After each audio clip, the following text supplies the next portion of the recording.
Nggak apa-apa ya, hujannya masih air. Saya tuh khawatir kalau hujannya hujan. Saya khawatir kalau hujannya hujan emas gitu, saya khawatir. Kenapa? Kalau kalian mungkin senang ya. Kalau saya enggak. Karena nanti akan banyak yang mati. Saling bunuh-bunuhan nanti berebut emas. Kalau air tuh nggak ada yang berebut kan? Ya ini yang kita bahas hari ini agak panjang juga. Yang penting tuh dengerin aja. Ya, gitu ya. Kalau ditanya ada pertanyaan, nah tinggal jawab. Kalau ada, kalau nggak ada, gitu ya. Ada keterpaduan dalam manajemen modern, ya. Kemudian ada tantangan dan strategi. Nanti akan ada hubungannya strategi ini dengan entahlah semester berapa ya, semester 4 atau semester 5 nanti. Semester 4 kayaknya kalau di MI itu ada metodologi penulisan. Nah, ada kaitannya dengan itu, langkah-langkah dalam metodologi penelitian itu akan masuk ke dalam sini, ya. Kemudian ada faktor lingkungan dari manajemen, dan yang terakhir ada analisis manajemen modern, ya. Masuk yang pertama. Jadi manajemen itu ada dua, ada otoritatif, ada partisipatif, ya. Kalau yang otoritatif seperti ini, ya, sikapnya itu seperti apa istilahnya, bossy. Jadi seperti bos, pokoknya tunjuk. Nah intinya seperti itulah, ya. Jadi dari atas ke bawah, istilahnya top down ya kalau dalam bahasa ininya. Bawahannya itu jadi objek, jadi hanya bagian yang disuruh, yang diperintah dan sebagainya. Ya Pak? Ya. Nanti kalau mau masuk sama keluar langsung aja ya, nggak usah diketok lagi, nggak usah permisi Pak mau ke belakang itu nggak usah, langsung aja ya. Tapi jangan menghilang di situ. Ya. Pendekatan yang digunakan dari atas ke bawah.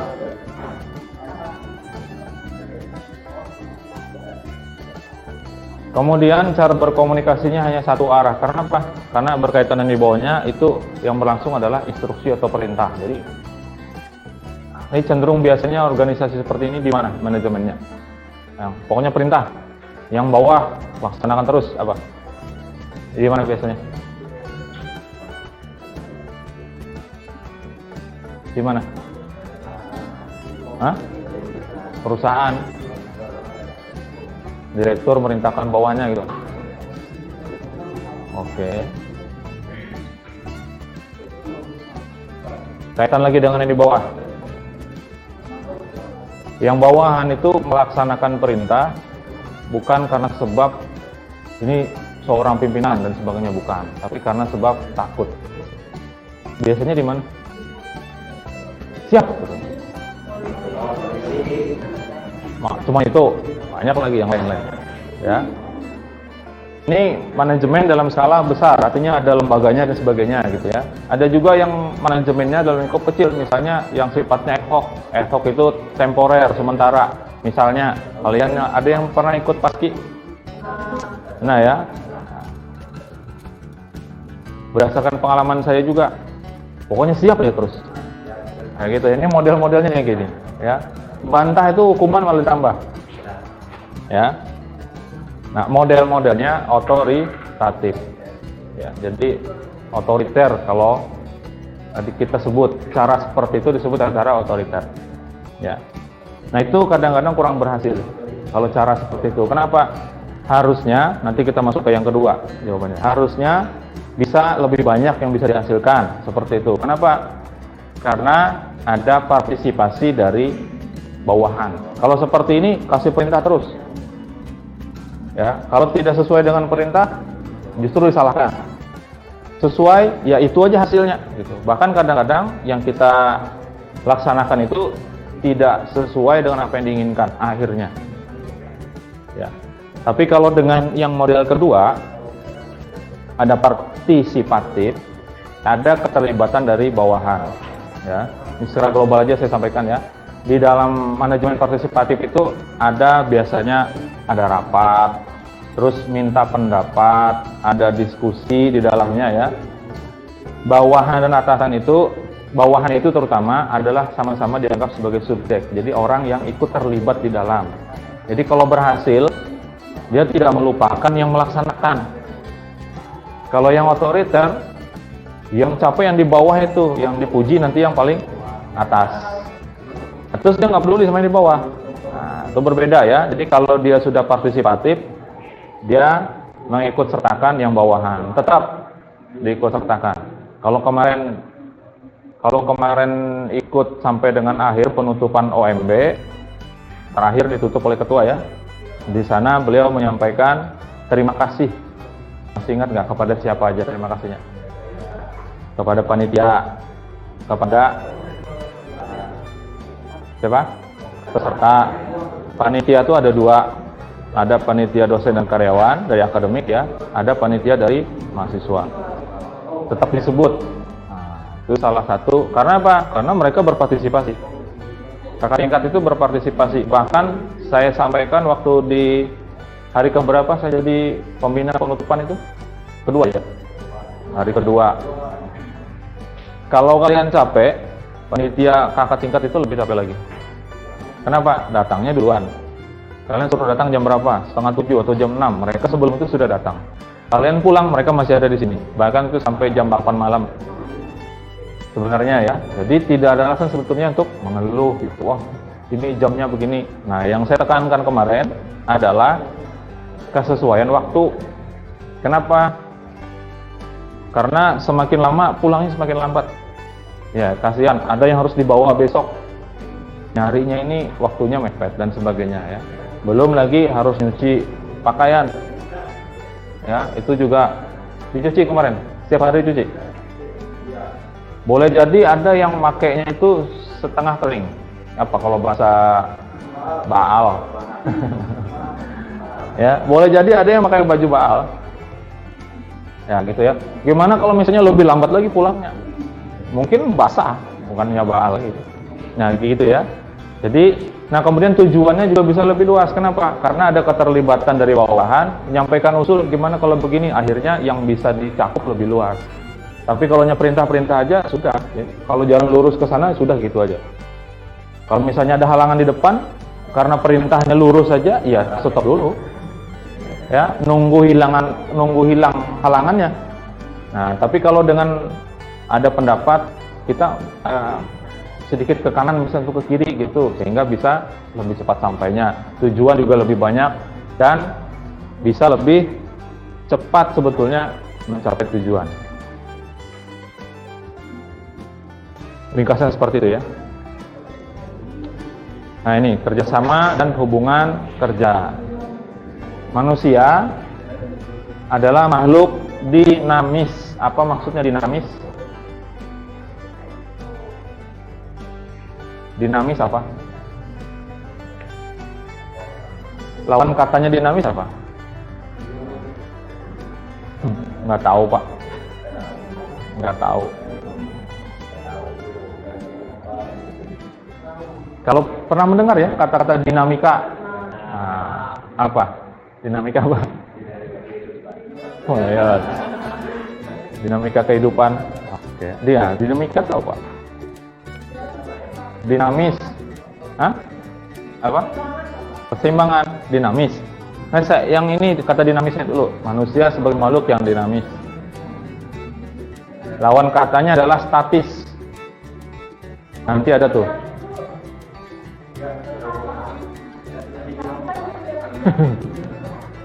Apa tadi? Dinamis apa? Lawan katanya adalah statis.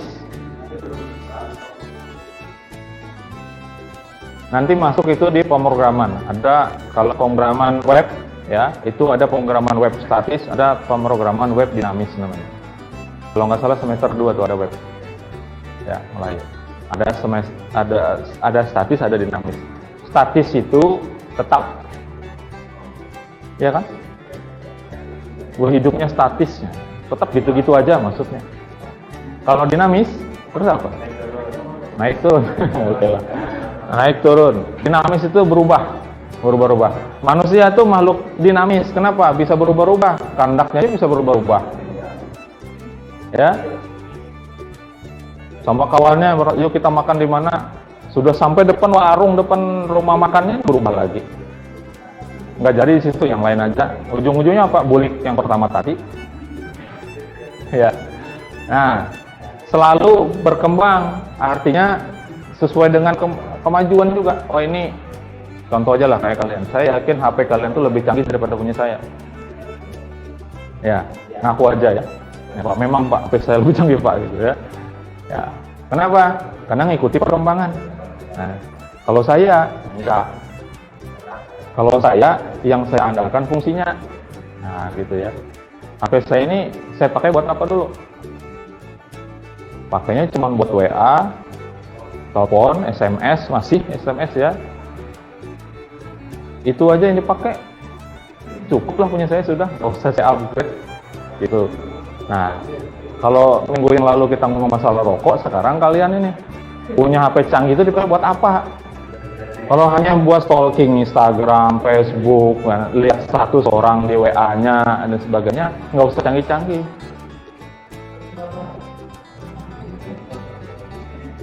Kalau hanya buat nonton YouTube aja, gitu ya, perlu dipertimbangkan. Harusnya saya yang HP-nya lebih canggih. Harusnya bisa ngoding dari HP. Bisa nggak ngoding dari HP? Bisa. Bisa ya. Bikin aplikasi dari HP juga bisa. Nah, itu disesuaikan. Nah, karena kita makhluknya makhluk dinamis dan bersifat sosial, kita berhubungan dengan orang lain, tentu ada hal-hal baru yang kita dapat. Apa? Dan kita pengen itu. Nah, ini maksudnya sini ya. Maka kita perlu bekerja sama dan bermanfaat.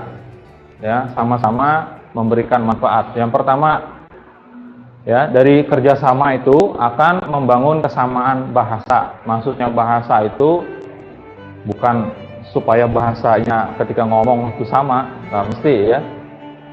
Nggak mesti. Bisa jadi yang satu ngomong pakai bahasa Jawa, satu ngomong pakai bahasa Dayak, satu ngomong pakai bahasa Banjar. Yang dimaksud itu adalah ngerti. Ya, kemudian kesamaan paham.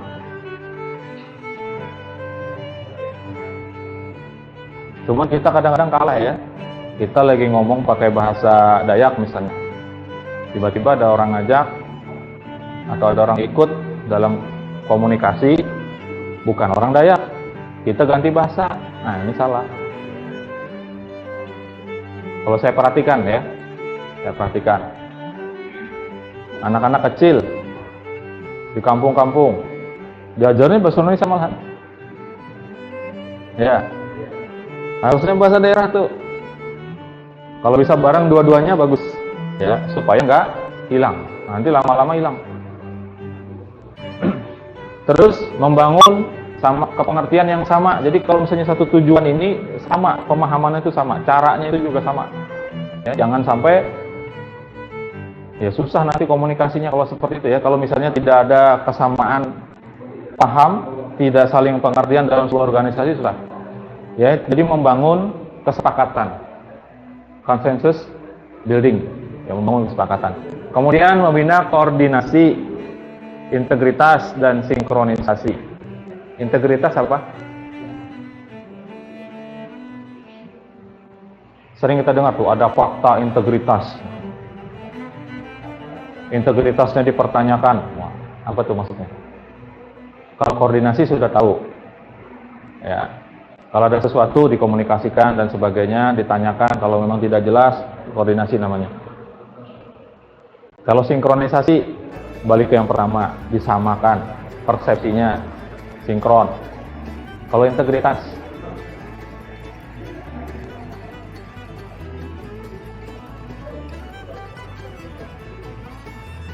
apa integritas?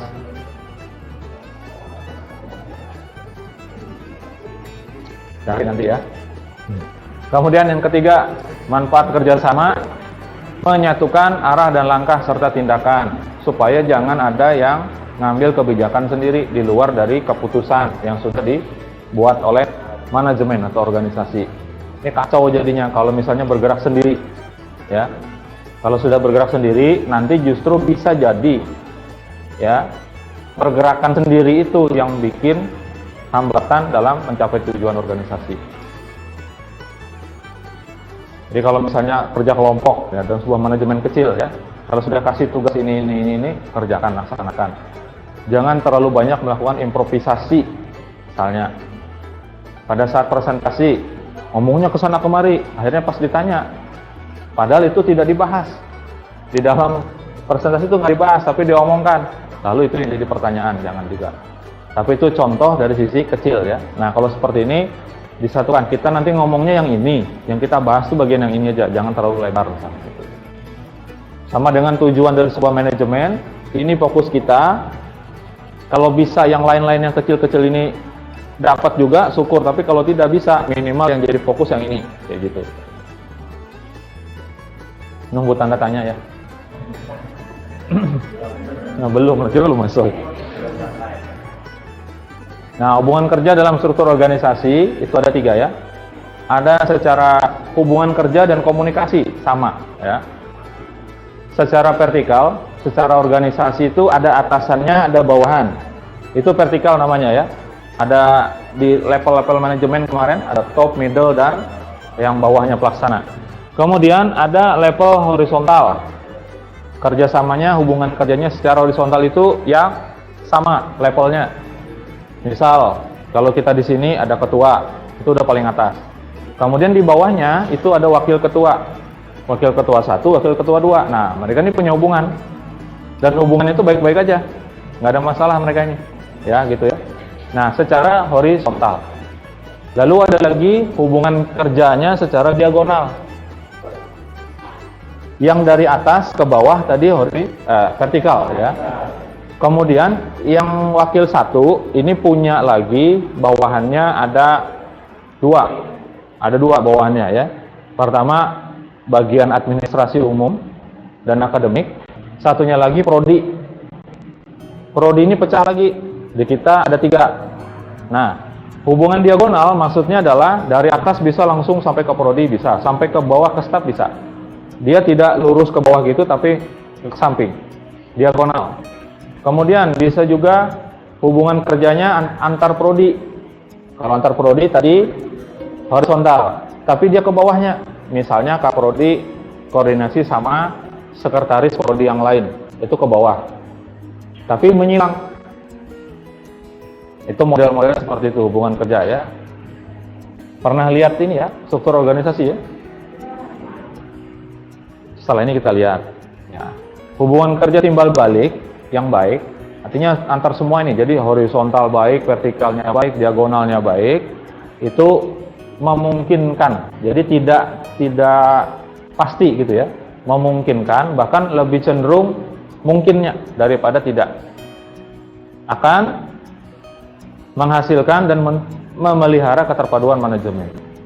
Kalau tidak ada koordinasi menyilang, tidak ada koordinasi diagonal, ada kemungkinan nanti manajemennya kurang baik. Ingat ya, ada kemungkinan. Jadi ini tidak pasti. Ada juga yang kalau kembali ke depan tadi, manajemen otoritatif, ada juga yang berhasil, cuman kasihan gitu, yang di bawah. Berhasil dan capai tujuan, tapi kasihan yang di bawah. Dan itu nanti melekat pada orang biasanya. Selain dari strukturnya memang seperti itu, yang otoritatif sama partisipatif tadi, ya, itu bisa juga karena sebab orangnya. Orangnya memang punya sifat suka memerintah, tidak mau mendengarkan pendapat. Nanti ada hubungannya itu di pertemuan keberapa lupa saya, itu tentang manajemen konflik dan kemampuan manajerial. Nanti masuk situ ya. Nah, ini cara komunikasi. Sudah saya sampaikan juga tadi ya. Komunikasinya, kalau tadi hubungan kerja berarti struktural, secara fisik hubungan kerjanya gitu ya. Nah, kalau sekarang cara berkomunikasinya sama saja penjelasannya. Yang vertikal tadi atasan bawahan atau bawahan atasan. Kalau horizontal yang levelnya sama ya. Kemudian kalau diagonal menyilang. Kalau kita lihat seperti ini, kalau di sebelah sini ini vertikal, ke atas ini vertikal, kalau ini sejajar sama. Bawah sini juga sama nih, saling berkoordinasi di bawah tapi selevel. Itu komunikasi secara horizontal. Nah, kemudian ini ada menyilang nih. Dari atas ke sebelah seperti ini ya, ke bawah. Ini juga sama nih. Ya, ini menyilang seperti ini, bisa langsung. Ini juga berkomunikasi ke sini horizontal. Walaupun garis bukan horizontal tuh Pak, melengkung Pak. Ya, lihat aja arah panahnya ya, ini bolak-balik seperti ini. Maksudnya mereka punya hubungan secara horizontal. Ya, terus mana kursornya? Ini ya. Ini juga diagonal. Jadi hubungan kerja ada 3, vertikal, horizontal, diagonal. Cara berkomunikasinya dalam sebuah organisasi dan sebuah manajemen juga ada 3.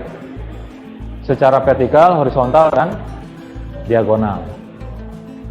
Tentu nanti harus dilihat adabnya. Adab itu apa kalau bahasa kita? Etikanya.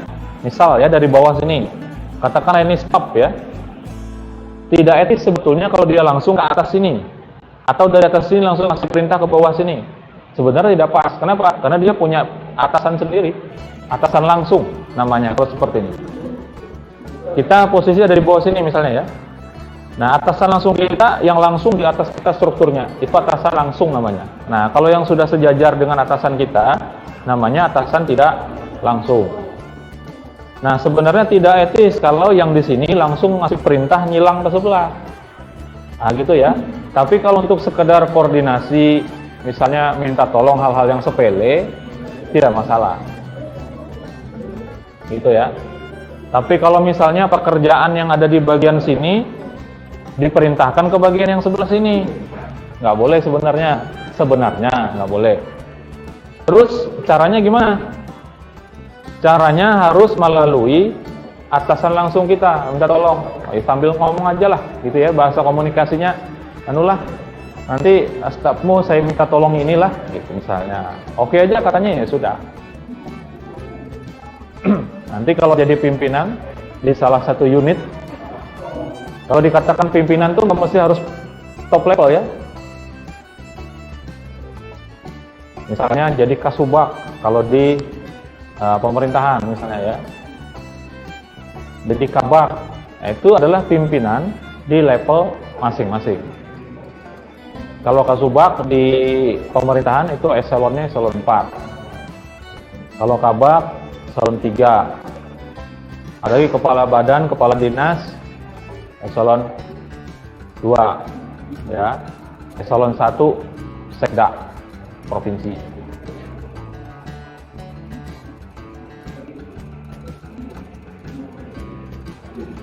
Nah, sampai ya. Saya nungguin. Ya. Apa? Ya, otoritatif.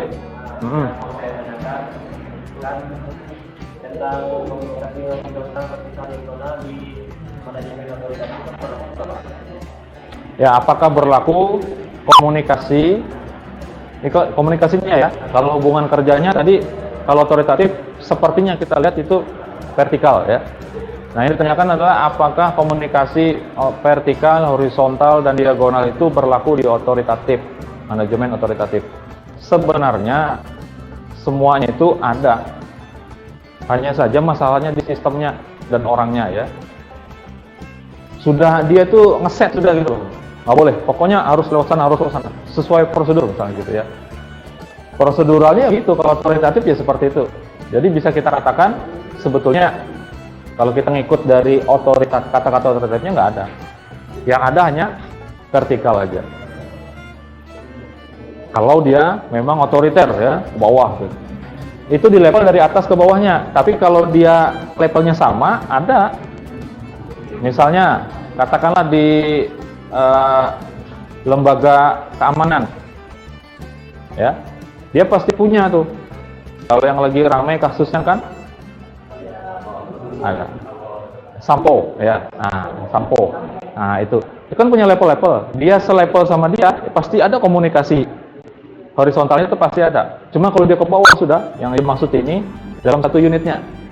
Ini masih perintah terus pokoknya ke bawah. Nah, itu vertikal. Apakah ada? Kalau kita lihat secara besarnya, nah tergantung struktur organisasinya. Kalau organisasinya modelnya yang seperti ini, tapi yang otoritatif harusnya tetap ada sebenarnya komunikasi itu. Cuman dalam pelaksanaannya mungkin tidak ada. Ya. Jadi jawabannya tergantung strukturnya. Kalau strukturnya ke atas ke bawah aja selesai sudah, itu vertikal. Tapi kalau ada horizontalnya, pasti level horizontalnya mesti ada mereka. Akan berkomunikasi, akan ya saling bertanya misalnya, pasti ada. Ada lagi? Ada terus? Ya, integritas. Kan saya suruh cari. Apa tadi? Dapat sudah? Mau ngasih tahu?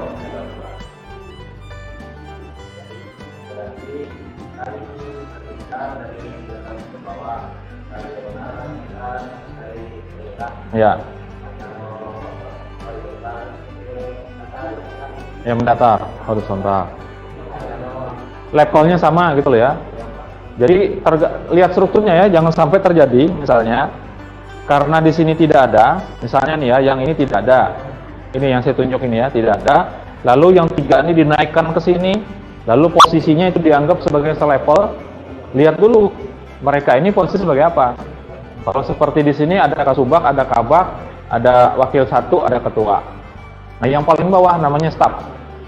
Ada di sini unit yang tidak ada kasubagnya, langsung staf. Nah, bukan berarti level itu jadi naik dia gitu. Yang staf yang di situ naik ke level kasubag, bukan. Gitu ya. Nanti tergantung struktur organisasinya seperti apa. Yang integritas tadi apa? Apa? Sikap. Sikap. Yang lain?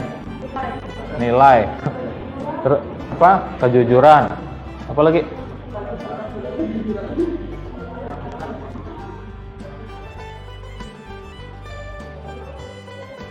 Ada lagi pendapat yang lain? Jangan pakai pendapat ya. Buka HP-nya, ketik KBBI. Nah, itu lebih pasti.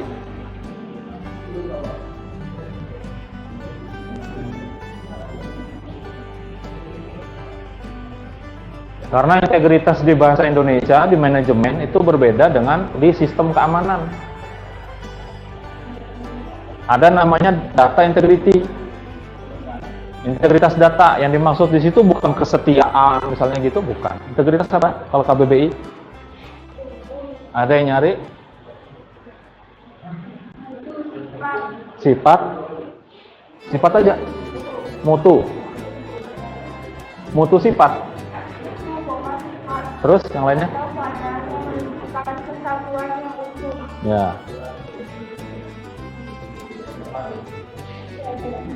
Ya. Dapat kesimpulannya. Kesimpulannya apa jadinya? Ya beda ya antara integritas di sini di manajemen di Kamus Bahasa Indonesia dengan di komputer. Nanti hati-hati. Di sistem keamanan itu ada juga namanya data integrity, integritas data. Yang dimaksud dengan integritas di situ adalah keaslian. Kalau sistem keamanan. Jadi ada nanti dicari ada kerahasiaan data. Ini kita ngomong ke keamanan dulu ya.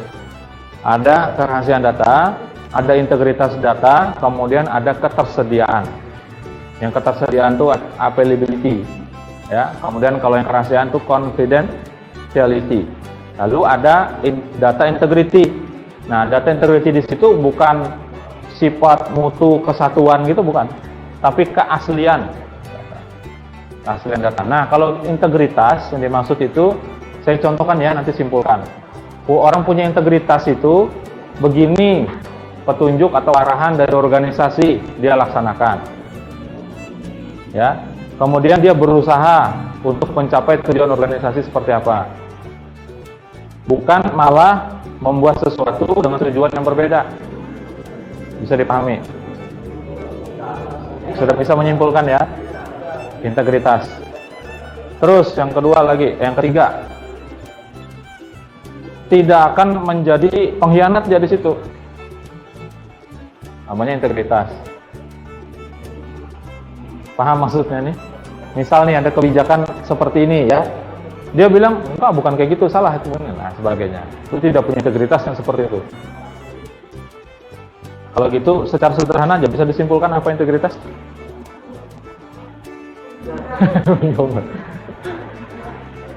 Ya, kita itu gitu ya, kita itu paham, cuman ketika mau ingin mengeluarkan susah.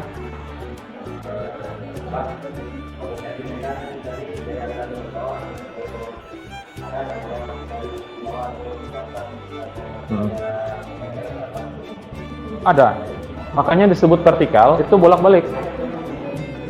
Sebenarnya bolak-balik, maksudnya ya. Kalau ini kan ada contohnya, digambar seperti ini dari atas ke bawah, vertikal nih. Yang sebelah sini bawah ke atas.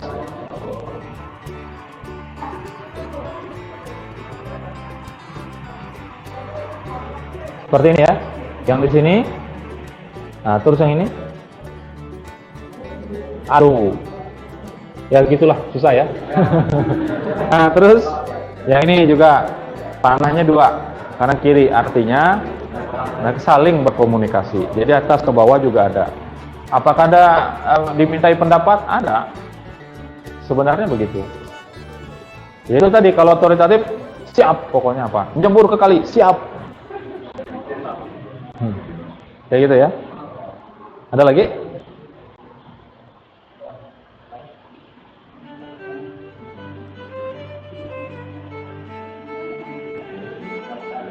Lanjut.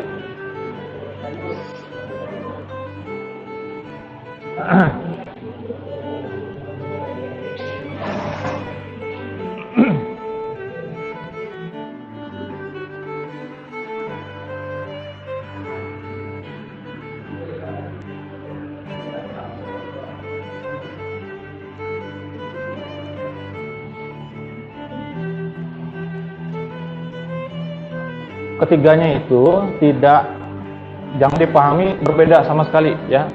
Jangan dipahami berbeda sama sekali. Misalnya yang klasik seperti ini, yang neoklasik seperti ini, tapi terpisah gitu antara yang klasik dengan neoklasik, bahkan neoklasik dengan modern misalnya. Di manajemen modern sekalipun tetap membawa beberapa bagian dari manajemen klasik. Ya. Misalnya kemarin ada berapa unsur manajemen? Masih ingat pertemuan kedua? Ada 6. Apa aja? Oke. Ya, itu semua tetap ada di dalam modern. Padahal asalnya itu dari klasik.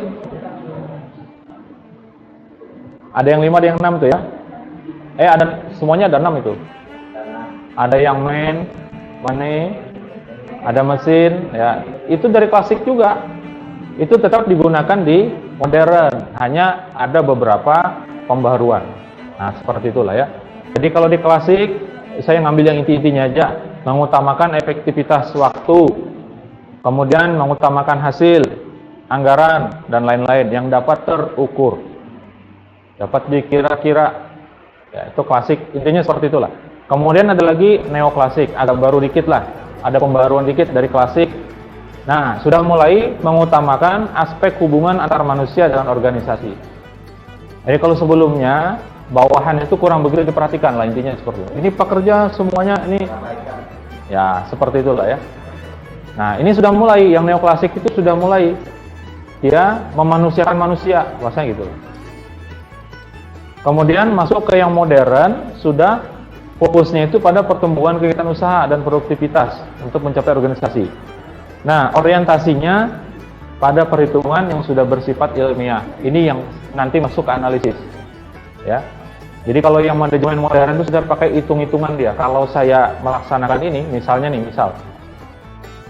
tapi manajemen apa yang misalnya jualan pentol goreng. Ya, itu contoh kecil ya, manajemen. Kalau dia modern, dia sudah akan menghitung dulu, mikir dulu. Alatnya berapa, modalnya berapa dan sebagainya ya. Kemudian nanti akan jualan di mana tempatnya. Itu sudah diperhitungkan duluan. Itu biaya sewanya kalau situ berapa bayarnya dan sebagainya. Kemudian keuntungan satu tusuk. Di sini pentol goreng satu tusuk itu berapa? Harganya. Isinya berapa pentol gorengnya itu ada berapa? Maksud satu sih? 100.000. Aduh. Saya dapat 3. Oke. Nah. Pentol goreng paham nggak? Iya. Kalau dulu 4, 1000, satu tusuk 1000. Sekarang berkurang jadi 3 ya. Ada yang sering lewat di simpang 4 apa Garuda ya itu ya. Garuda sama Keminting. Itu dekat situ ada yang jual. Di Jalan Antang juga ada kalau sering lewat. Jalan Antang dekat masjid, dekat simpang 4 ada juga. Nah, kalau mau jualan, anggaplah ini perusahaan besar ya. Gerobaknya di mana-mana misalnya. Dia harus mikir, kalau yang modern ya, kita nggak bahas yang duanya. Modern, kalau jualan di sini ada bayar sewa apa enggak? Dihitung dulu, semuanya dihitung. Intinya seperti itu. Jadi masuk ke situ, ke kegiatan usahanya, produktivitasnya, mencapai tujuan organisasinya, tujuannya apa? Nyari keuntungan kan ya? Nah, ujung-ujungnya dari keuntungan itu apa? Kesejahteraan. Sejahtera. Yang dimaksud dengan sejahtera itu apa? Banyak duit, Pak. Luas maknanya ya. Luas maknanya sejahtera. Tapi kecenderungannya adalah orientasinya material. Materi. Pokoknya duit aja. Kalau bukan duit itu masih belum ini. Padahal banyak hal yang menyejahterakan kita. Contohnya apa? Sehat tuh utama. Ya. Nggak ada duit, tapi makan dikasih orang terus kan sejahtera juga namanya. Gitu ya. Nah, orientasinya pada perhitungan yang bersifat ilmiah. Jadi memang betul-betul pakai perhitungan. Semuanya itu ada tekniknya, pakai teknik, pakai cara. Ada kalau bahasa nanti kalau masuk ke semester 4 diteliti dulu. Pakai istilah penelitian. Analisis.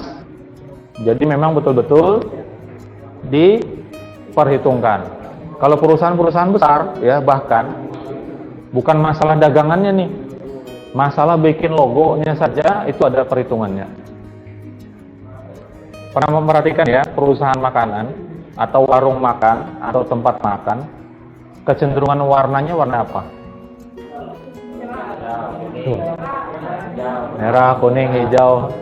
Warnanya tuh kuning, merah, oranye. Coba aja lihat. Apalagi yang makanan instan. Ya. Misalnya ke Roket, ke Texas. Coba lihat warnanya. Atau yang di kita sini yang lokal Borobudur. Warnanya itu apa? Merah. Atau ke Mas Bejo di Yosudarso. Warnanya merah, oranye, kuning gitu. Kenapa pakai warna itu? Menarik.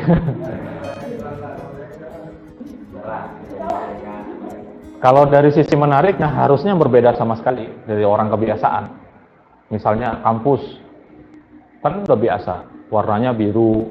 Ya, coba bikin kampus warnanya hitam, putih biasa. Kalau tujuannya menarik, harusnya bikin sesuatu yang sangat berbeda. Nah, ternyata itu ada efek psikologis warna itu terhadap perut, terhadap selera makan itu ada. Nah itu orang neliti. Nah kesini maksudnya perhitungan itu. Ya, orang jadi semangat makan terus pengen nambah misalnya itu. Saya nggak tahu ya, tapi yang saya tahu itu berdasarkan hasil analisis. Logo Pertamina, kenapa dibuat logonya seperti itu? Itu ada ininya semua. Ada penelitian dan harganya nggak tahun-tahun itu miliaran bikin logo doang. Mana tanda tanyanya nih? Belum ada lagi tanda tanya.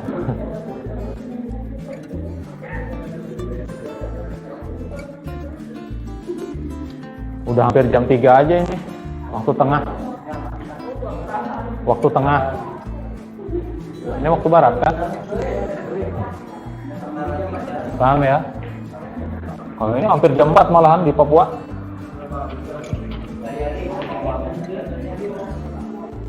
Nggak boleh gitu ya. Oke, asas manajemen modern.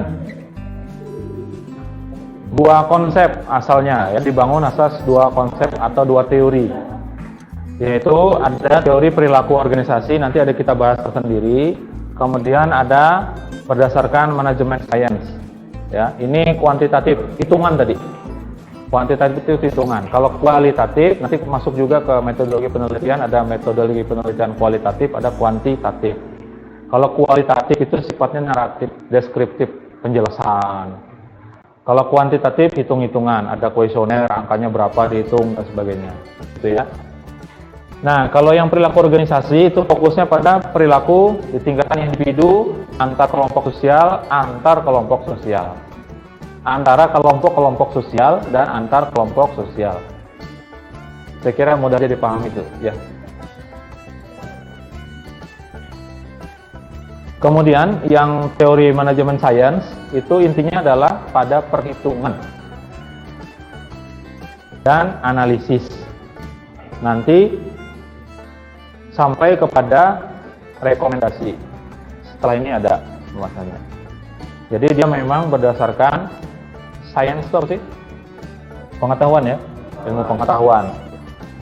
Jadi yang memang betul-betul harus bisa dibuktikan, dihitung. Kalau memang pakai perhitungan yang benar, hasilnya itu nanti selisihnya hanya sedikit. Itu kalau memang normal jalannya ya, karena kita nggak tahu di dunia ini ada misteri ilahi. Ya, kita sudah memikirkan berjalan dengan normal, misalnya ya, tadi berangkat dari rumah, cuacanya cerah banget, ya kan? Tengah perjalanan ternyata hujan. Ya, itu sesuatu yang sifatnya kita tidak bisa prediksi. Nah, akan ada nanti hal-hal yang seperti itu di dalam. Jadi jangan juga berpikir kalau sudah dilakukan perhitungan dengan teliti, dengan benar gitu, pasti berhasil. Enggak. Ada kekuasaan Tuhan. Tuhan belum berkenan, ya. Nanti aja dulu dia nih, udah kasih hujan dulu lah. Mikirnya kita kan hari ini pentol goreng tadi habis 1 box itu. Ternyata hujan. Orang yang pengen singgah itu males, kenapa? Kehujanan dia. Gitu ya mikirnya. Lanjut ya. Lanjut Pak. Nah, manfaatnya.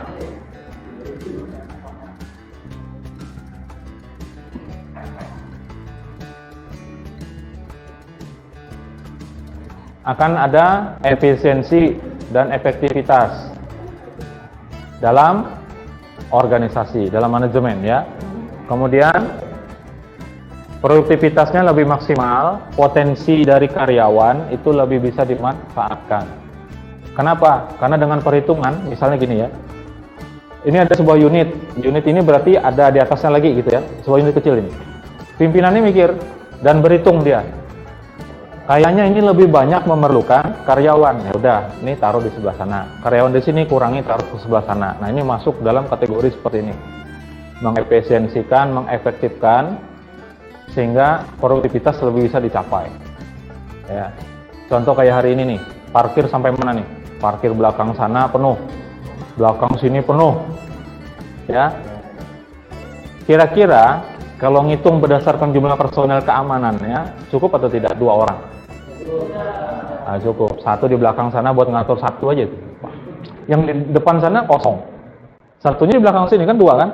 Ngatur di belakang sana, belakang sini juga nggak cukup 1 sebenarnya.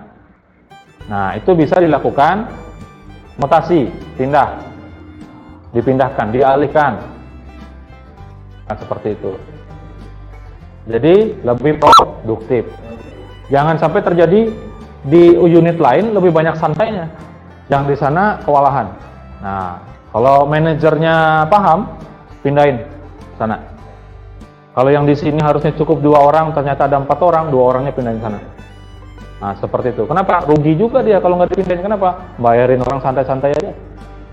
Yang sana nanti akan merasa cemburu. Kenapa? Kerjaan kami banyak banget, gajinya sama, gitu.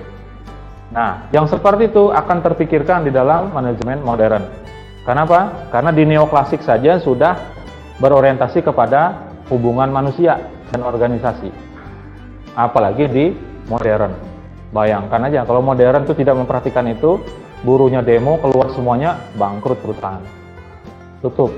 kalau dia tidak memikirkan itu. Makanya sekarang demo-demo buruh dan sebagainya itu dipertimbangkan oleh perusahaan. Kenapa? Bikin macet nanti. Ya, nggak bisa berproduksi dia. Seperti itu ya. Lalu pengambilan keputusan lebih sederhana, tapi tidak sesederhana tulisan itu. Maksudnya lebih sederhana itu lebih mudah, lebih cepat. Kenapa? Karena kan melibatkan orang banyak tadi, apalagi komunikasinya bisa diagonal, minta pendapat. Ada kejadian seperti ini, dirapatkan. Nah, seperti itu. Sehingga dapat keputusan yang tepat, cepat, akurat. Itu maksudnya sederhana ya. Jadi bukan diartikan, wah gampang aja berarti ngambil keputusan, langsung ambil keputusan aja. Bukan, seperti itu maksudnya. Lalu eksekutif, maksudnya manajer ya. Pimpinan-pimpinan itu menjadi berpikir objektif dan menggunakan proses-proses ilmiah. Tadi pakai analisis segala macam. Jadi bukan lagi subjektif, sudah objektif. Berorientasi kepada nanti dampaknya seperti apa nih. Ya, bukan hanya berdasarkan subjektivitas. Kalau subjektif susah nih kalau ada keadaan tertentu, kejadian tertentu. Misalnya nih, yang bikin salah ini kebetulan orang dalam dan kerabat dari pimpinan. Nah, ini solusinya agak susah. Ya, nanti tersampo-sampo jadinya. Ya enggak, itu terlibat semua banyak banget tuh sampai ke atas-atas. Susah itu. Gimana tuh? Yang satu ngomong, satunya bantah. Konferensi pers beda-beda. Harusnya ditangkap itu yang ngomong beda. Kan bikin hoax itu. Yang pertama, gini. CCTV-nya hilang, rusak. Beberapa minggu kemudian ditemukan. Nah, tangkap tuh yang ngomong pertama tuh, tangkap harusnya. Ya enggak, jangan rakyat aja ditangkap. Itu cerita sampo. Nah, kemudian manajemen modern ya, manfaatnya adalah mudah beradaptasi dengan perubahan global. Dia bersifat fleksibel. Kalau nanti ada perubahan teknologi misalnya, dia gampang adaptasi. Kenapa? Karena mereka berkomunikasi di dalam. Cirinya manajemen modern itu ya, komunikasinya bagus. Tadi yang 3 itu memang betul-betul terlaksana. Jadi kalau ada perubahan sekecil apapun bisa langsung disampaikan. Bawahannya tahu ini, sampaikan ke pimpinannya. Di saingan kita, pentol goreng di sebelah sana, sekarang pentol gorengnya nggak bulat lagi tapi kotak misalnya. Dan itu menarik. Enggak? Pernah kepikiran nggak kayak gitu? Itu bisa menarik. Ya, orang akan jadi beralih ke sana. Ada yang bentuknya trapesium. Bahkan satu tusuk itu beda-beda bentuknya. Oh, bagus. Mantap, tarik. Anak-anak juga senang. Ada kepikiran begitu? Yuk kita jual pentol goreng yuk. Nah, ada bentuk limas, bentuk apa lagi, tabung, ya kan? Kalau yang bulat mah biasa. Terus lebih dinamis. Dinamis tadi apa? Ayo, berubah. Ya. Lebih dinamis dia karena pusat komandonya tidak harus berada dalam satu sosok manajer. Ada pembagian kewenangan nanti di pertemuan selanjutnya. Delegasi pemenang, kemudian koordinasi itu di pertemuan selanjutnya dibahas. Ya. Sudah tidak kaku lagi. Lebih dinamis kenapa? Lebih enak itu ngurusnya. Anda saya tugaskan dari misalnya divisi ini ya, tugasnya ini pemasaran saja. Ini bagian dari perencanaan saja. Itu lebih mudah, lebih dinamis dia. Ngubah orangnya juga gampang. Kalau satu orang aja nangani semuanya susah. Ya.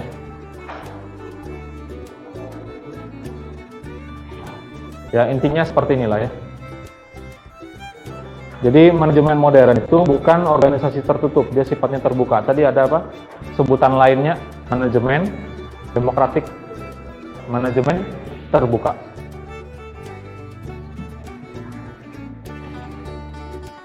Bahkan manajemen sekarang bisa diambil dari orang luar masuk. Ya. Misal komisaris Telkom bukan orang komunikasi. Komisaris Pertamina yang gajinya 2 miliar sebulan. Oh, itu ya. BBM naik. Katanya subsidi dikurangi ya. Kan jadi naik ya kan. Setelah itu muncul berita akan ada kompensasi untuk para direksi dan komisaris Pertamina senilai 446 miliar. Ya. Terus dulu ada wacana pakai aplikasi My Pertamina. Top up di situ ya. Top up-nya di situ, sekali top up dikenakan cas berapa? Rp1.000. Kalau main hitung-hitungan itu miliaran dalam sehari dapatnya dari biaya fee top up saja. Ngeri ya?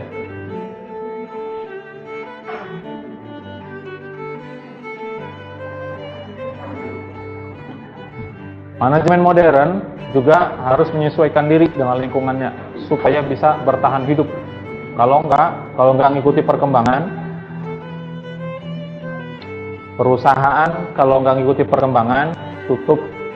Contoh, dulu cara beriklannya lewat koran, lewat radio. Sekarang masih ada yang dengerin radio? Jangan dibunyikan itu kursi. Jangan dibunyikan. Itu memancing ya. Ada yang masih dengar radio. Kalau di kampung masih ada. Kampung.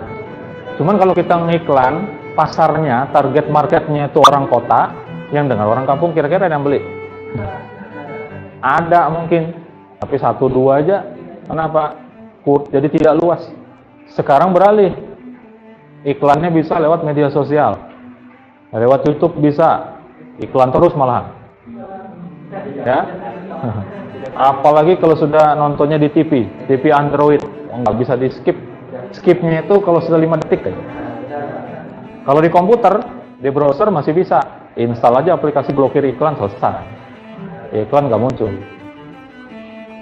Pakai medsos sekarang ya, di IG, ya kan, dijadikan status, promonya itu jadikan status WA dan sebagainya. Kalau nggak mau ngikuti itu, nggak bisa bertahan. Kalah dengan orang lain. Kapan nih tanda tanyanya ya? Nah, tanda tanya sekalinya. Ada?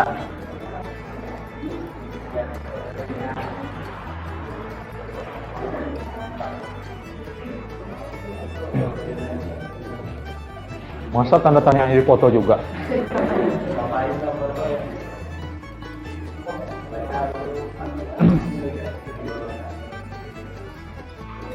Ada pertanyaan? Kadang-kadang saya kalau ngasih tugas dulu, tapi ya, saya ngasih tugas itu iseng. Tujuannya itu bukan ingin jawaban yang seperti ini ya, yang memang kuliah gitu, yang benar-benar sesuai dengan materi, itu enggak. Kadang-kadang pertanyaan saya itu, pada pertemuan kemarin yang sebelumnya, saya pakai spidol warna apa? Nah gitu. Bisa gitu pertanyaannya. Saya suruh mahasiswa tuliskan di satu file, sebuah file, ketik di sebuah file, masukkan name, nama, dan jawaban. Filenya file txt. Tahu bikinnya pakai apa? Formatnya txt belakangnya. Kok nggak tahu? Titik txt belakangnya. Kalau doc kan pakai pengolah kata, bukan hanya Word aja, banyak lagi yang lain ya. WPS, LibreOffice. Saya pakai Libre, pakai WPS, pakai Microsoft Office di sini. Office-nya berlisensi. Punya kalian nggak tahu lah. Saya bilang nanti masuk sini. Ya. Bisa juga pertanyaan saya pakai jam di tangan kanan atau tangan kiri? Batu cincin saya warna apa? Warna apa? Batu cincin saya warna apa?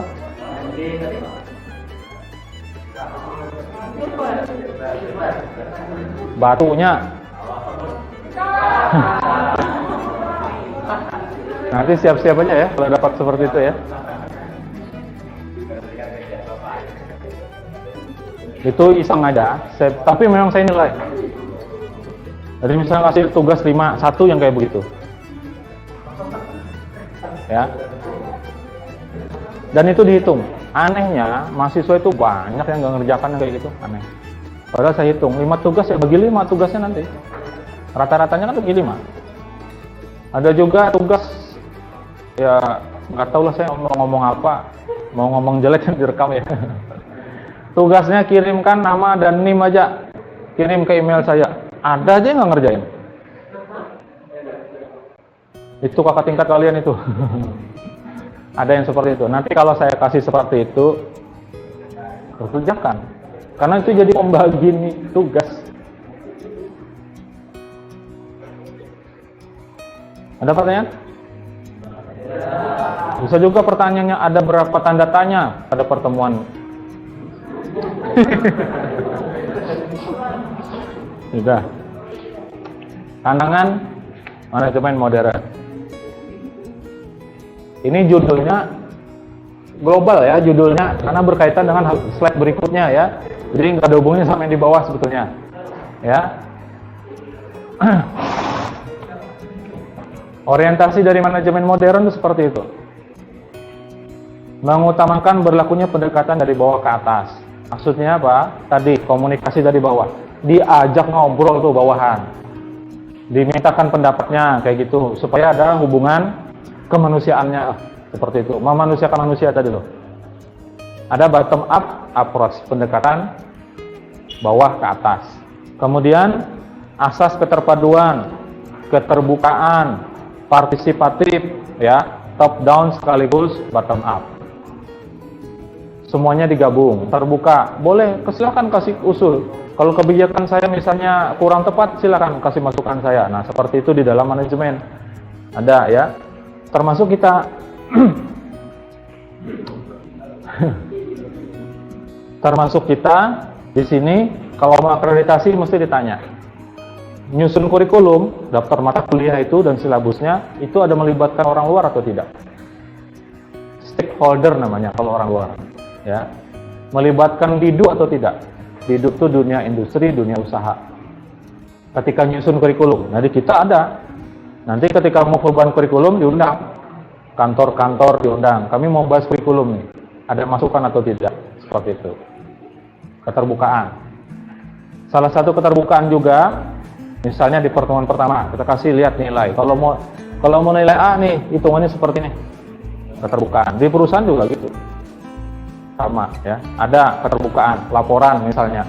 Kalau perusahaan yang wajib memberikan dana bantuan ke masyarakat, dana CSR ya, dana CSR dilaporkan tuh apa aja dan kemana penyalurannya, terbuka juga namanya. Ya, menyesuaikan diri tadi dengan faktor-faktor lingkungan.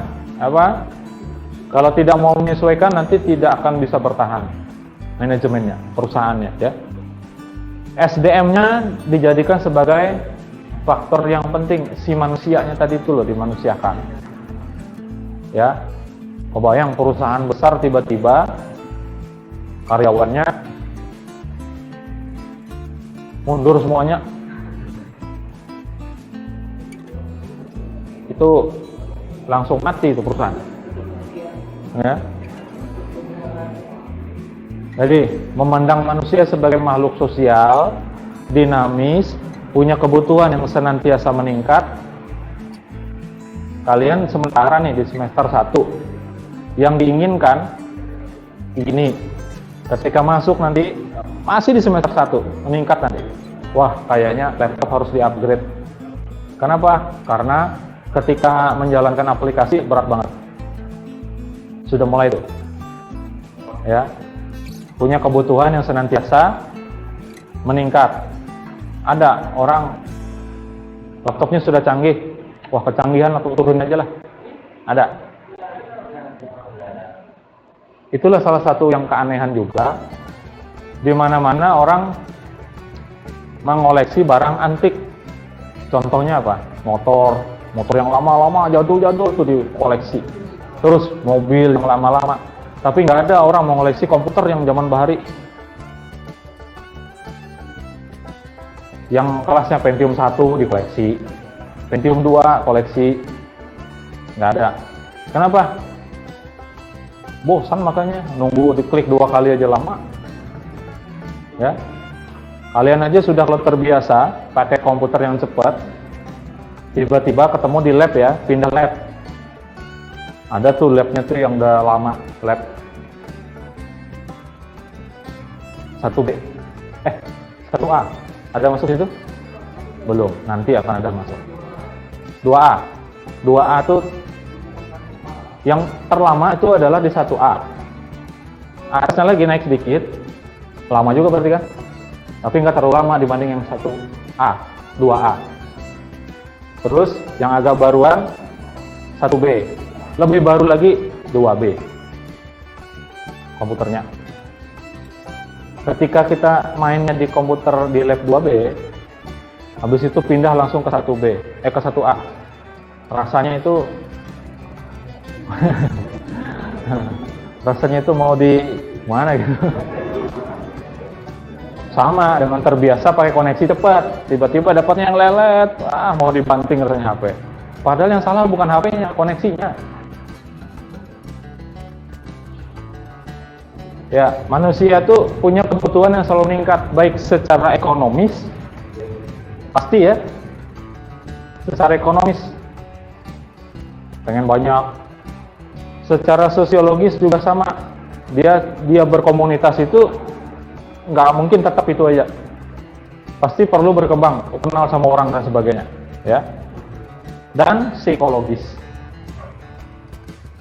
ini perlu diperhatikan otaknya, secara psikologis. Kalau orang itu kerja aja terus, hati-hati, itu perlu dipertimbangkan, ya. Tantangannya.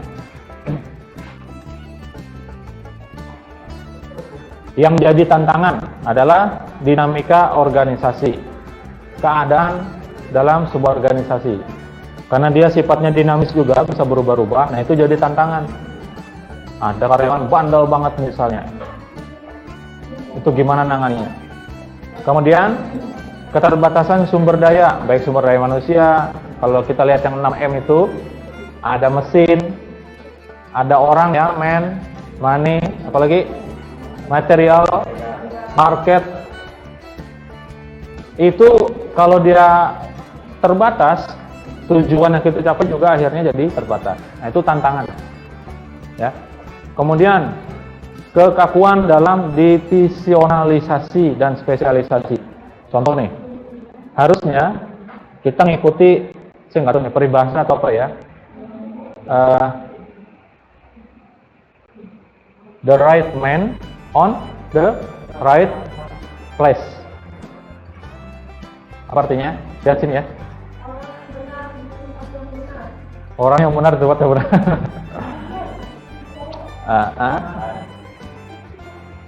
Yang secara right itu bukan benar ya. Jangan diartikan kanan juga.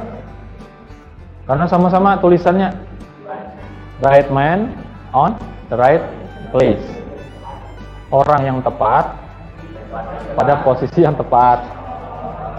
Ya mirip-mirip sama yang benar. Ya, artinya apa? Menempatkan orang itu dengan spesifikasi keahliannya. Kalau keahliannya di bidang marketing, jangan kasih dia di bidang administrasi keuangan. Marketing dia bagian pemasaran. Kalau orang IT, jangan dikasih ke bagian marketing misalnya gitu ya. Nah, seperti itu. Jangan sampai kaku. Kemudian struktur organisasi juga, kalau memang mengharuskan ada unit baru yang harus dibuat, ya buat gitu loh. Nah, itu tantangannya. Kenapa? Karena nanti akan berkaitan dengan uang.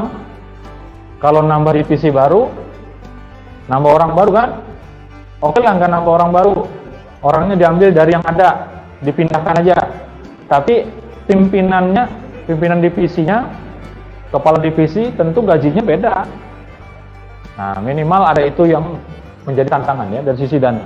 Kemudian menghadapi faktor manusia, aspek perilakunya. Manusia ini macam-macam sifatnya. Itu jadi tantangan. Dalam organisasi itu mesti saja ada yang tidak patuh.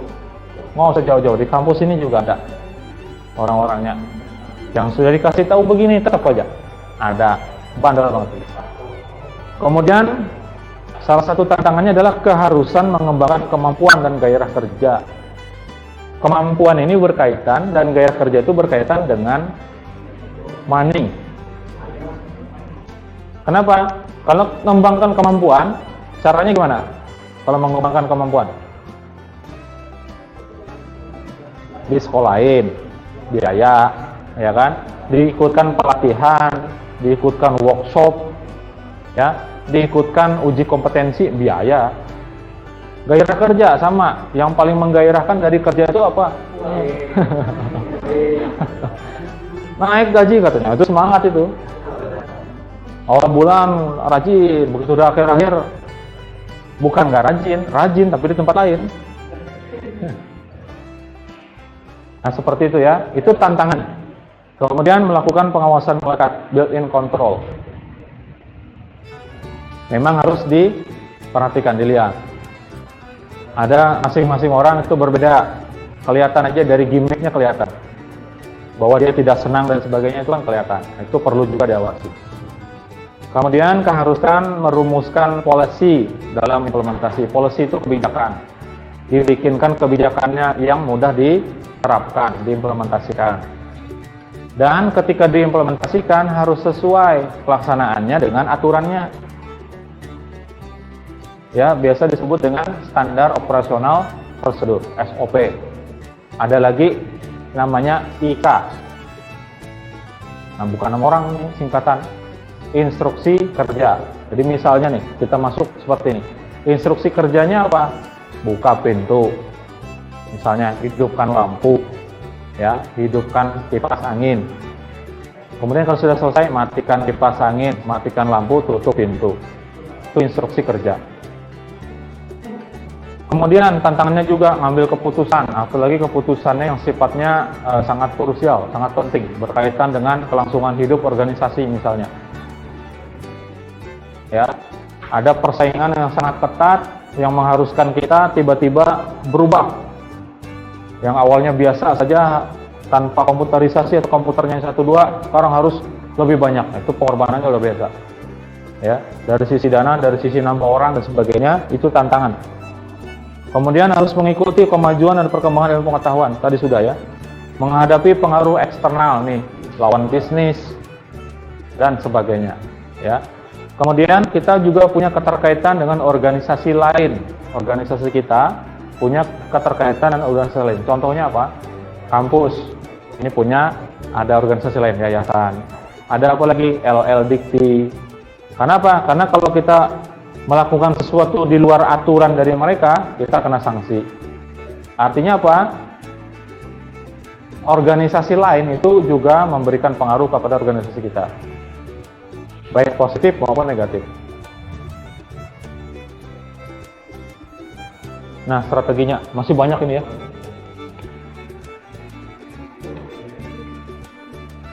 Ada 2 berurutan ya. Jadi pertama, kerangka berpikirnya ketika menghadapi tantangan harus berpikir komprehensif. Komprehensif itu apa?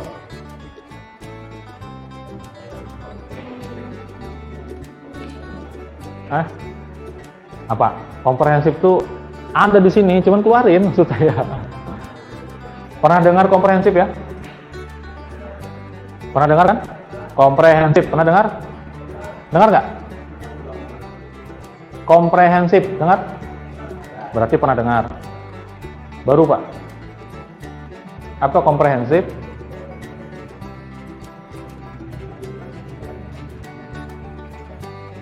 Hah? Kalian tahu?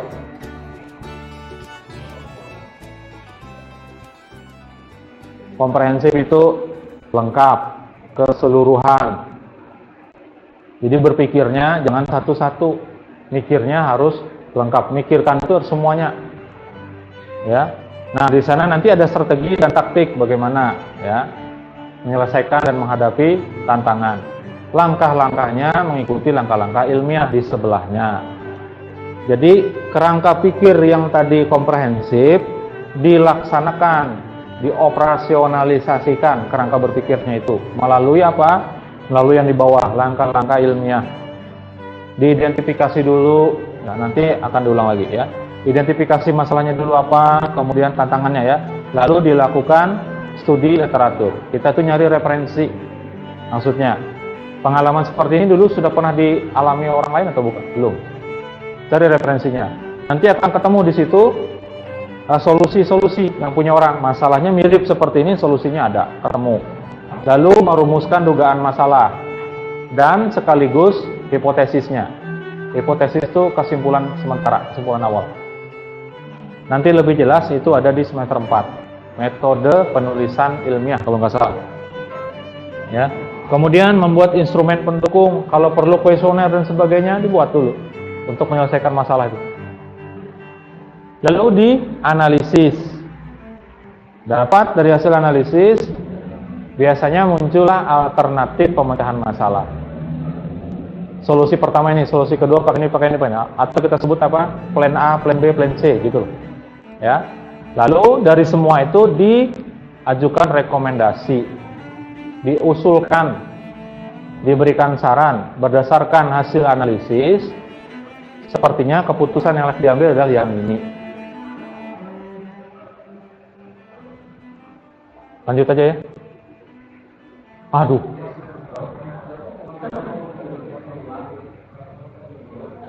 Lingkungan internal dan eksternal.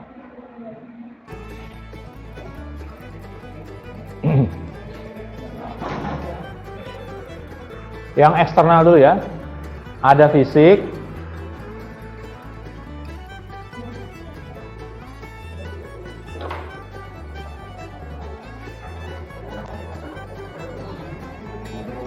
yang secara fisik itu ada lokasi, tempat dan sebagainya. Kemudian kekayaan alam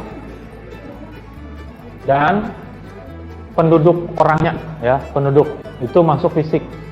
Itu jadi potensi itu. Ya, dan sebuah organisasi bagaimana caranya kita bisa menggerakkan masyarakat. Nah, itu sangat besar. Ya, efeknya ya. Itu faktor lingkungan eksternal dari sebuah organisasi. Walaupun orang sendiri ada di dalam organisasi, orangnya ya. Kemudian yang non fisik, nanti yang bisa mempengaruhi sebuah manajemen, ideologi. Ya, contoh ideologi komunis itu dilarang. TAP MPRS ya, PKI, nggak boleh. Kalau ada yang berhaluan itu organisasinya mesti bermasalah, kan gitu ya. Banyak lagi yang lain-lain yang nggak boleh. Kemudian pandangan politik kadang-kadang juga bikin masalah. Ini faktor ya, lingkungan eksternal. Kemudian ekonomi tergantung nanti ada apa resesi dan sebagainya, inflasi dan seterusnya. Lalu sosial budaya juga mempengaruhi. Ini faktor eksternal ya. Lalu pertahanan dan keamanan. Itu eksternal, fisik dan non fisik. Kalau yang non fisik itu biasa disingkat dengan apa? Ideologi, politik, ekonomi, sosial, budaya. Masih ingat dulu kalau belajar Pancasila atau kewarganegaraan, IPOLEK, Sosbud, Hankam.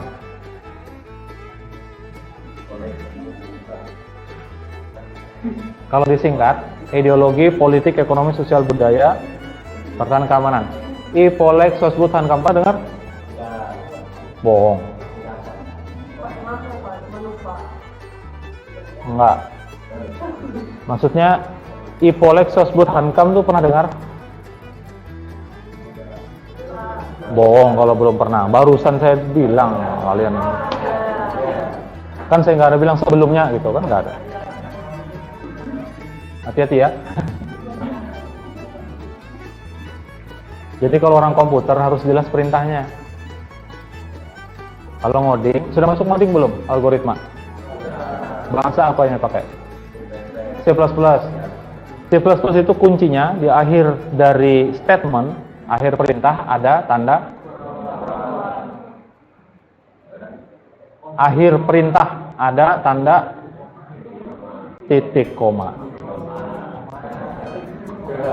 Kalau nggak ada titik koma, ragu-ragu nih.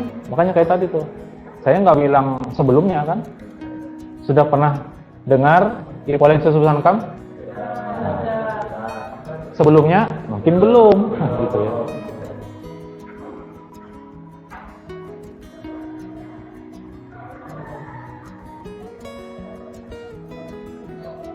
Nah, kemudian yang internal. Yang internal ini ada 3. Ada faktor manusia, ya, yang di lingkungan internal, ada manusia, kemudian ada biaya atau anggaran. Itu nanti mencakup, kalau yang anggaran dan biaya itu mencakup ada perencanaan dan sebagainya, terus sampai ke pelaksanaan, penganggaran dan seterusnya, sampai dengan nanti terakhir pelaporan, lalu ada evaluasi, nanti itu muter-muter terus. Ya, kemudian ada faktor fisik. Faktor fisik itu ada berupa barang bergerak, ada barang tidak bergerak. Dalam sebuah organisasi mesti ada. Kalau di kampus ini organisasi manajemen, barang tidak bergeraknya apa? Barang tidak bergerak. Kursi, meja. Tapi bisa dipindah-pindah kemana-mana. Ruang gedungnya, apalagi tanahnya itu tidak bergerak. Kalau barang bergeraknya, punya mobil di bawah ya. Yang manusia banyak banget tuh. Manusia ini ada aspeknya, ada aspek perilakunya, sikap dan mentalnya seperti apa, tingkah laku, attitude. Attitude tahu? Apa? Perilaku, tingkah laku. Kemudian kesamaan sikap dan perilaku. Itu maksudnya bukan 2 ya. Kesamaan antara sikap dan perilakunya. Sikap seperti ini, perbuatannya seperti ini, kan ada juga orang ngomongnya begini, kenyataannya beda. Ada yang begitu? Banyak. Dari aspek motivasi yang nanti menyebabkan dia termotivasi apa dan sebagainya ya. Tabiat, watak, perangai, orangnya pemarah, orangnya humoris, orangnya ini keras. Bawaannya kalau ketemu dengan beliau itu misalnya gitu ya, bawaannya tuh pengen menghindar aja, takut, atau malah senang. Ada yang seperti itu ya. Saya nggak tahu lah, saya masuk yang mana ya, nggak usah ya. Aspek budaya harus dilihat ya. Dari faktor si manusia ini, dia punya budaya, punya suku, maka perlu dilihat juga ya. Arti penting dari budayanya itu seperti apa. Kan ada yang biasa, kalau saya aman-aman aja sih, biasa aja. Kalau saya nganggap biasa aja. Ada orang biasa misalnya nih, pakai lauk, kemana-mana pakai lauk terus ya. Gak boleh juga kita larang, gak boleh. Atau yang pakai belangkon, kemana-mana pakai belangkon. Atau yang muslim pakai kopiah terus misalnya, nggak bisa. Itu jadi budayanya dia. Nah, kita perlu tahu arti pentingnya apa bagi dia. Kita perlu pahami gitu loh ya. Kemudian peranannya sebagai apa sih ini misalnya gitu. Supaya jangan kepanasan ya, kita malu gitu loh ya. Selama itu tidak mengganggu kinerja dari manajemen atau organisasi. Kemudian ciri-ciri, karakteristik dan nilainya. Lalu yang kepribadian bisa karena faktor keturunan. Hati-hati nih dalam organisasi ini karena dia ini anak pejabat misalnya, itu perlakuan bisa berbeda nanti. Ya. Nah, kerajaan 303 kan susah banget nih. Sampo lagi.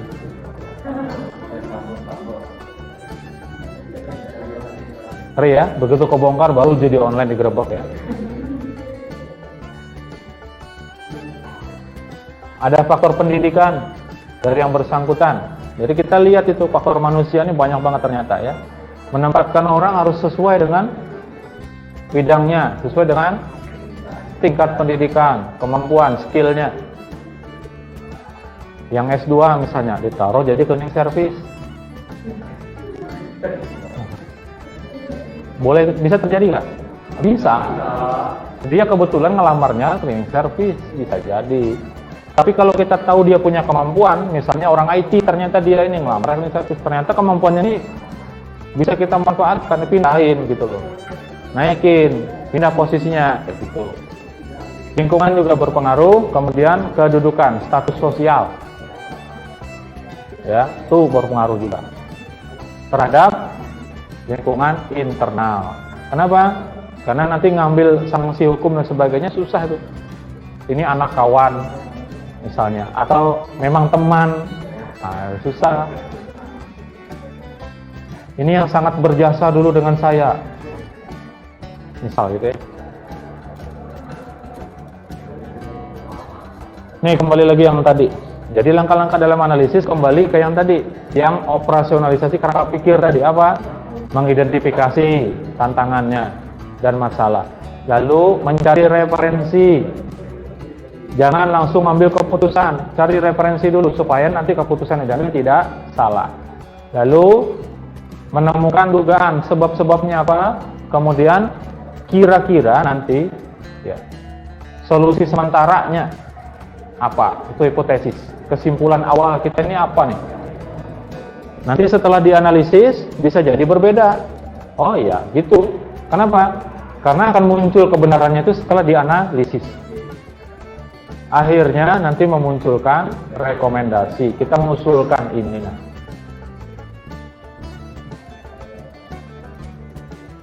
Nah, 2 kali 3 kali terserah aja. Kalau bisa saya jawab. Kalau nggak bisa saya jadikan tugas. Kan gampang ya. Apa? Lupa nanyanya. Yang mana?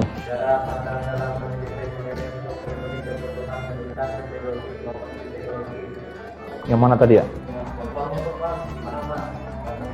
Yang mana? Ini. Yang paling bawah. Memandang manusia sebagai makhluk sosial. Dan seterusnya. Oke. Yang mana?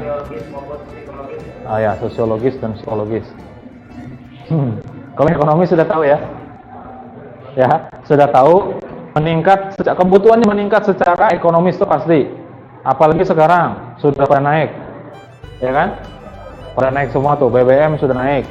Yang lain otomatis ikut naik, maka kebutuhan ekonomis kita otomatis naik juga. Harusnya gaji juga naik. Logikanya gitu, ya kan? Nah, sama itu ekonomis. Nah, sekarang sosiologis sosial. Kita ini perlu untuk bersosialisasi dengan orang yang lebih luas. Kalau hanya di dalam situ aja terus, gimana? Nggak bisa berkembang ya. Padahal kita ini perlu kawan, perlu seseorang untuk mendengarkan kita. Ya. Tapi dipilih. Ya, mencari teman, dipilih. Ya, karena ada perbedaan antara teman dan sahabat. Ada lagunya tuh. Lagu Bang Haji. Bukan banghaji.com lain. Bang Haji Rumah Irama. Ya.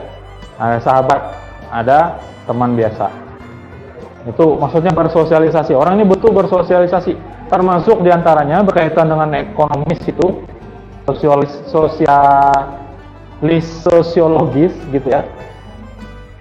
Dia perlu mengembangkan dirinya. Memang ukuran awalnya adalah ekonomis. Kenapa? Dia ingin berkembang lebih jauh. Misal dosen, ya. Kalau hanya di sini saja susah dia berkembang. Padahal kebutuhan dia meningkat. Secara sosiologis, dia perlu bersosialisasi, dia perlu memperkenalkan diri. Maka ketika diminta orang untuk misalnya jadi pemateri dan sebagainya, harusnya mau. Dan perusahaan membolehkan, harusnya kampus diizinkan. Gitu. Misalnya saya perlu untuk menyampaikan sesuatu di luar. Misalnya ya, harus diizinkan. Saya perlu berinteraksi juga dengan orang lain. Sosiologis, secara sosiologis. Lalu psikologis, larinya ke sini tadi. Stresnya itu harus dimanajemen. Stres itu harus ada. Tapi harus bisa dikendalikan. Ketika dia sibuk, apalagi di otoritatif ya, ditekan terus, harus begini, harus selesai target dan sebagainya, kemudian tidak ada imbangannya. Tidak ada imbangan itu misalnya antara reward dan punishment itu.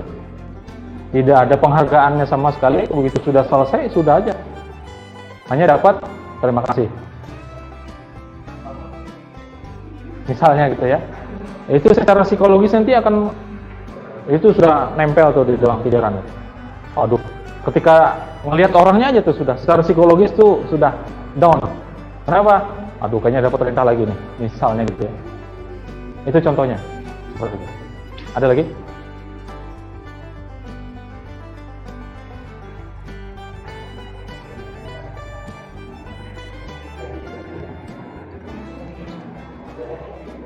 Ya tanya aja, nggak apa-apa.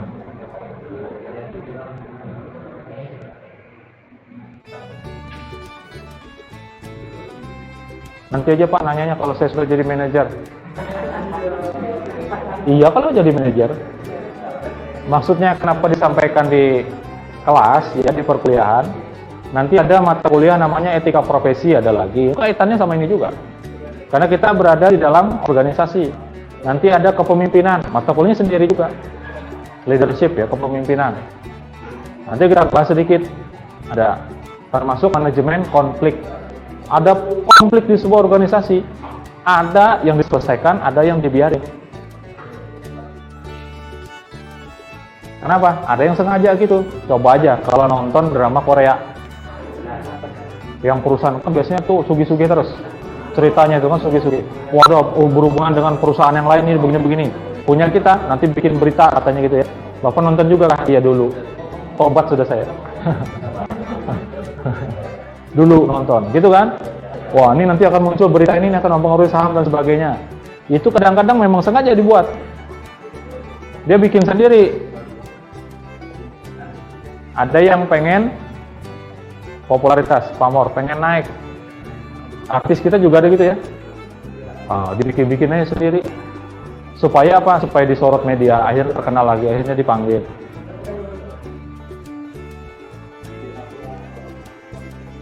Nah habis, alhamdulillah.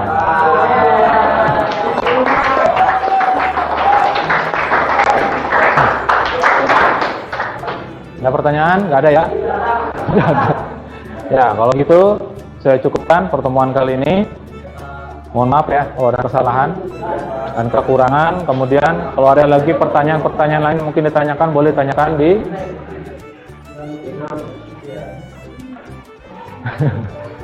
di pertemuan selanjutnya ya. Saya sampaikan terima kasih atas perhatian kalian semuanya. Saya tutup. Selamat sore. Assalamualaikum warahmatullahi wabarakatuh.